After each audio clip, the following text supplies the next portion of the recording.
আসসালামু আলাইকুম রহমতুল্লাহ। আশা করি সবাই ভালো আছেন।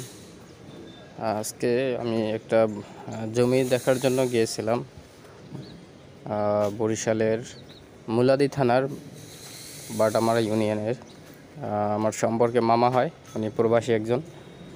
তো উনি জায়গাটা এখানে প্রায় 1200 স্কোয়ার ফিটের মতো আছে। পাশে 30 এবং লম্বায় 40+।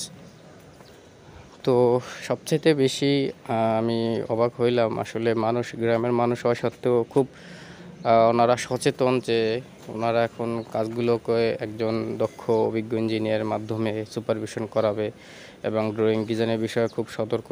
তো এটা খুব ভালো লাগলো, আসলে গ্রামের মানুষ এত সচেতন। মূলত উনিও একজন এই কাজেরই একজন দক্ষ মানুষ, উনি এই কাজ বুঝে। তারপর উনি বলতেছে, মামা আমি যতই বুঝি তারপরও একজন ইঞ্জিনিয়ার যা বুঝে সেটা আমরা বুঝি না। একটা বিল্ডিংয়ের জন্য বেস কতটুকু দিলে ভালো হয়, একটা লোডের বিষয় আছে, কতটুকু লোড আসবে একটা স্ল্যাব থেকে, কলাম, অনেক কিছুই আসে, এগুলো হিসাব কিতাব উনি আমাকে অনেক কথাই বললো। তো খুব ভালো লাগলো, আসলে এভাবেই বিল্ডিং করা উচিত একজন অভিজ্ঞ লোকের সাথে পরামর্শ করে। কারণ আপনি যখন একজন অভিজ্ঞ ইঞ্জিনিয়ারের সাথে পরামর্শ করে কাজ শুরু করবেন বা কাজটা সম্পূর্ণ করবেন, তখন আপনার কাজের কোয়ালিটি সব কিছুই ভালো হবে।